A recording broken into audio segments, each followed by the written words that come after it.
Mr. Chairman, judges of the Know Your City Oration Contest, ladies and gentlemen.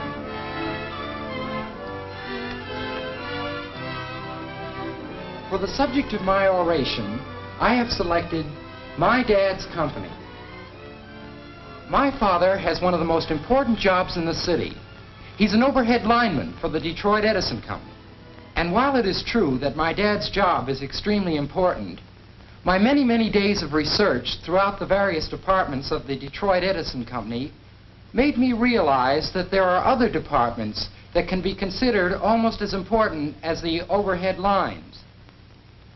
That ought to get 'em. The committee goes for that stuff about doing lots of research. Ready, time for bed. Okay. Scram.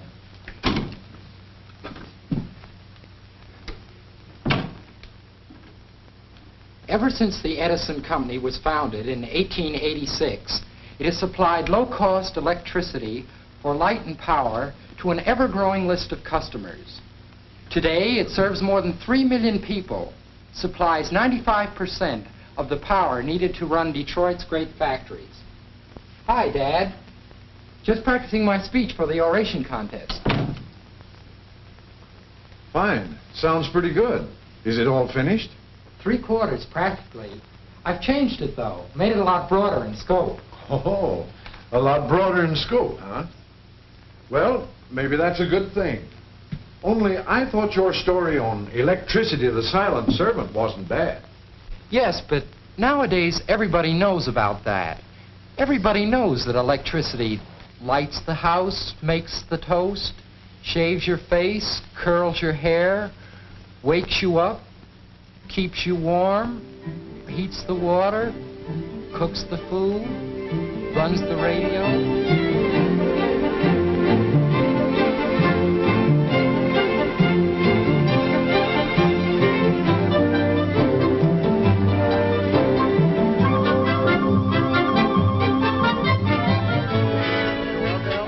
Runs the electric train, and even warms the baby's bottle. See what I mean, Dad? And that's only part of the list. Maybe you're right at that. Of course, I was going to end up with a point of economics. Point of economics? Which is that even if everything in the house is run by what I call a silent servant, electricity, it only costs about 30 cents a day. And for an average home, it only costs 11¼ cents a day. See what I mean about the point of economics? Yes, but if you want to talk economics, why not talk about the real point? Not what electricity costs, but what it saves in work, efficiency, safety, time, and so on. Yeah, that would have been okay. But I've got a better idea, a new one. What's the new idea? It's based on this picture chart here. You be the audience, and I'll try it out on you.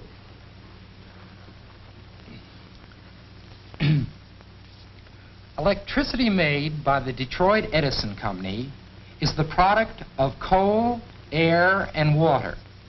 These three elements are brought together in each of the company's 4 big steam power plants, which are located on the waterfront at Marysville, Connors Creek, Trenton Channel, and Delray. To produce electricity in 1 year alone, almost 3 million tons of carefully selected high volatile coal are brought to the company plants by trains or boats.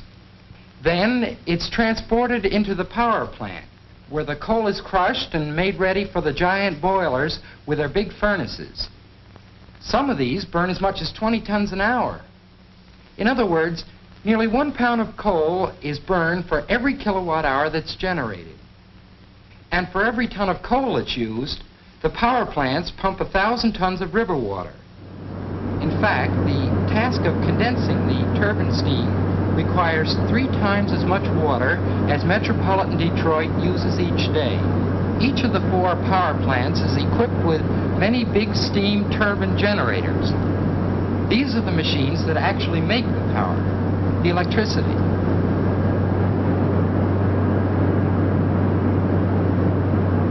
The amount of electricity generated in the company's 4 hydropower plants is relatively small, actually less than 1% of the total. Next door to the big power plants are what is known as step-up stations. complicated structures of steel with transformers, copper cables, and heavy overhead lines.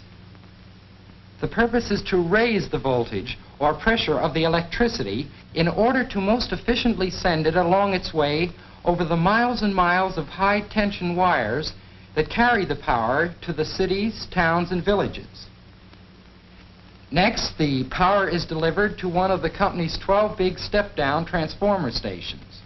Naturally, the voltage has to be reduced before it can be used in the farms, factories, stores, and homes. So, the big transformers in the step-down stations reduce the voltage and again send the electricity on its way along the overhead lines and, whenever necessary, through the costly underground cable system. Then it goes to one of the neighborhood substations, where the voltage is again reduced. From here, the electricity at proper voltage is distributed throughout the community. Naturally, it takes a tremendous amount of special equipment for the Detroit Edison Company to supply electric service to its millions of users. And that leads me right into the next part of my oration. And what do you have in the next part?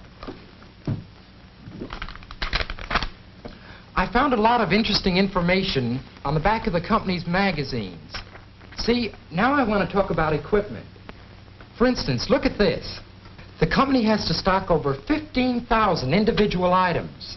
These vary from a common pin to a transformer that costs more than a house. See, Dad, there's a lot of good stuff here. Look at this one. There's enough wire in the company overhead lines to go around the equator 3 times. Boy!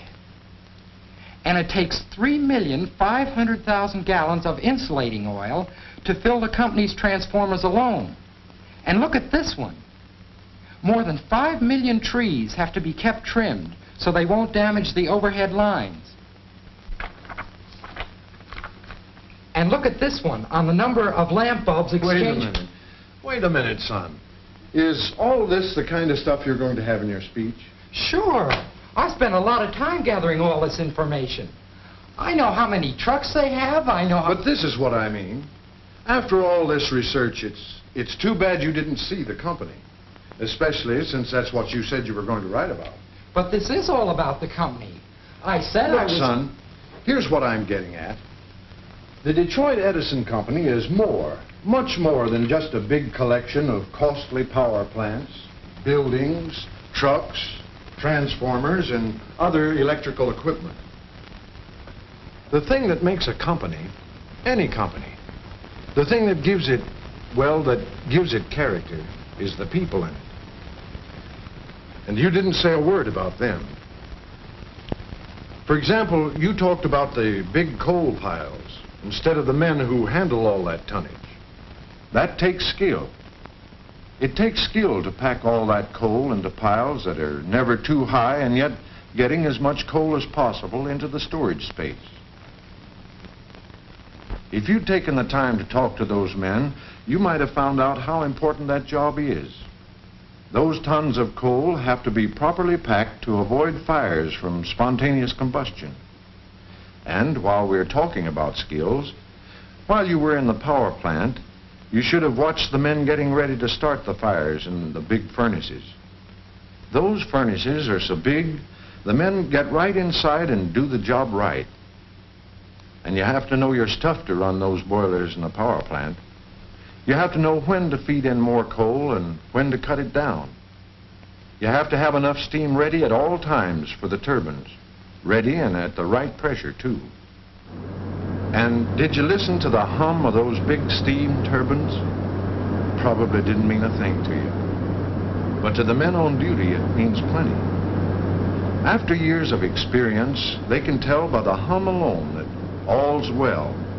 Number 1 and 2 are turning at full generator speed. Number 3 is gradually picking up speed, ready to come in on the line with extra power. And how do they know that extra power is needed? Well, remember the central control room in the company's main office? It's quite a setup. On that one big board, you can see the entire high voltage system covering over 7,500 square miles of southeastern Michigan. And just by looking at the lights, you can tell what turbines are running in each power plant. You can see the stations, the substations, as well as all the main transmission lines. But here again, it's the men on the job that count. It's the experience and skill of the dispatcher and the men who work with him that makes all this mean something. The best way I know to describe the load dispatcher's job is to say that he has to order the amount of electricity that the customers are going to need. Whenever a customer closes a switch to start production in a factory, turns on a range to start breakfast in a home, that customer is demanding the immediate delivery of electricity. And because Edison electricity can't be stored, must be made the very second it's used, it's the load dispatcher's job to order it for them and have it ready for split-second delivery. And how does he do that? Oh, but wait a minute. I could spend all day talking about the load dispatcher and his job. See, in addition to everything else, he has to watch the weather, the temperature, the date, the holidays, the clouds, and 1,000 other things. Because all those things influence the amount of electricity the customers may demand at any given time. Why, the load dispatcher even guards the accuracy of your electric clock there. Now, you said the Edison Company had a reputation for dependable service. Well, it's men like the dispatcher, the people who know their stuff, that make that possible. Just by looking at this one book, you can see that there are people with special skills all through the organization. Take the department heads, the managers, the men who actually manage the company. Apart from the skills it takes to operate the business for the investors, the people like me and the other stockholders, the managers have to decide on company policies, hire and train the right kind of people, people with personality as well as ability. And according to this book, they have to plan ahead for the future. Be sure that the company's finances, equipment, and facilities are big enough to handle all the power needs in the foreseeable future. I guess that takes experience as well as skill. Again, for instance, take the people who do the planning for the construction department. They're mechanical, civil, and electrical engineers. They're artists and architects. They design and plan the company's buildings, power plants, district offices, and lots of other things. There's plenty of skill there. Or take the map-making department. We have to have thousands of maps and blueprints showing every street, road, and alley in the system. We have to have up-to-date detailed maps of every foot of overhead and underground line system. And believe me, I know these detailed maps help plenty when it comes to giving dependable service. And how about the men in the meter department? All the meters are tested at regular intervals and, when necessary, repaired. I understand it takes people with the skill of a jeweler to adjust the meters. And every one is checked for accuracy against special instruments certified by the United States Bureau of Standards. And while we're on the subject of skills, the men who trim all those millions of trees you mentioned have it. They're trained in the necessary techniques of forestry. Working under the direction of governmental foresters, they always try to preserve the natural beauty of the trees they trim. You've watched the men on my crew, the Hot Stick Gang. That job takes a little knowing how to. In fact, it takes a good many years' training to be a qualified lineman.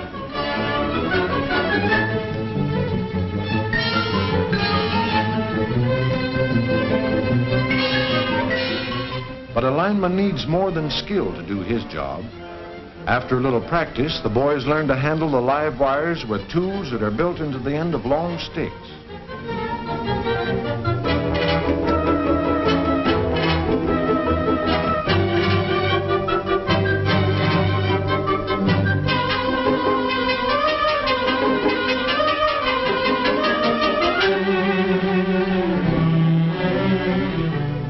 But the important thing is the teamwork that you need up there. You cooperate with each other, work as a unit. And what's more, you never get careless, because those are live wires up there.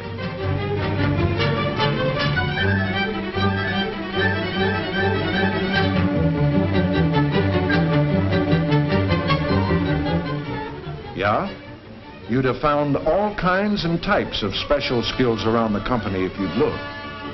But as far as I'm concerned, I think the thing that counts most with practically all the Edison people is their attitude. A kind of pride they take in their work. I don't know, you might even call it spirit. But whatever it is, you can sure find evidence of it all over the company. The folks in the customer service offices have it. It's a friendly attitude of helpfulness that, well, for the lack of a better way of expressing it, seems to go beyond the line of duty. You certainly can see it with the people in the district offices, and it's more than just common courtesy and service. You can find a good example of what I mean in the people in the company's farm service department.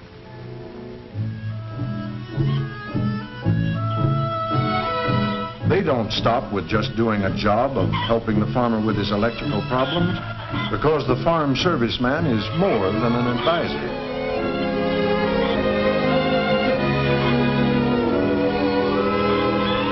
He's a friend, and often a mighty helpful friend, too.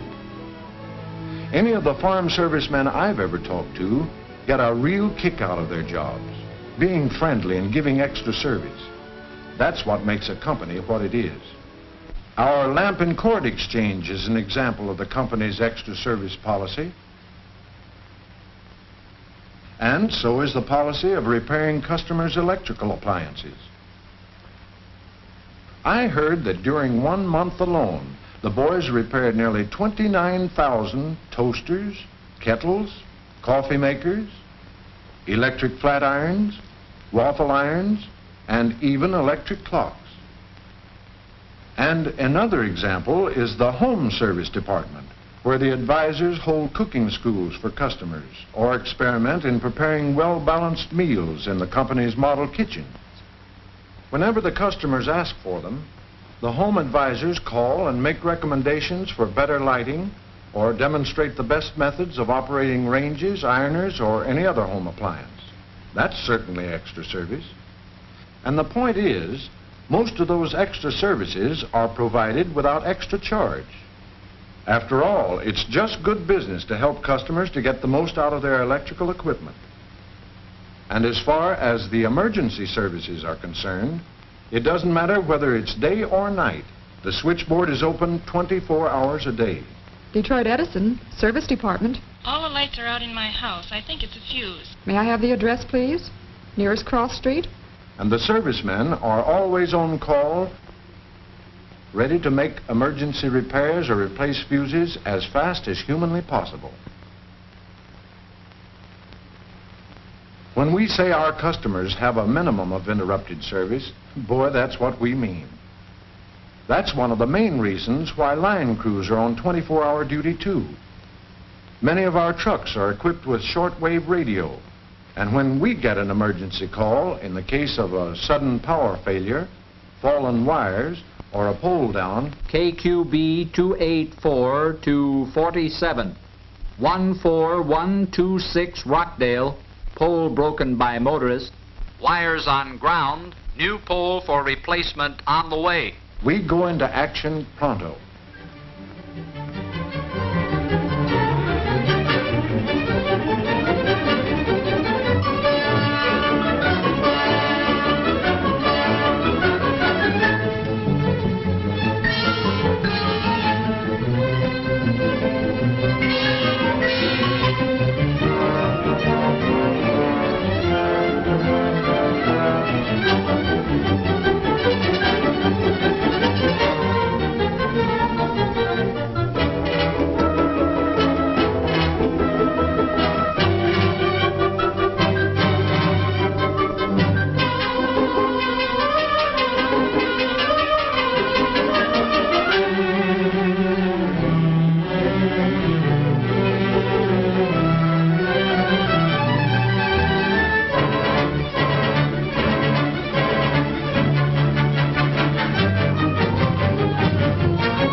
Yeah, it's just as I said, son.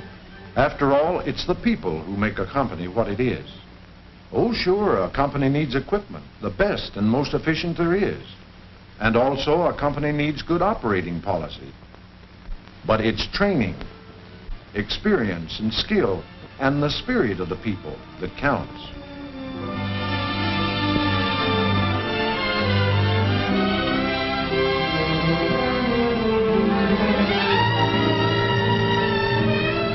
Anyway, all that is what I see as the Detroit Edison Company. Just ordinary folks like me who work there.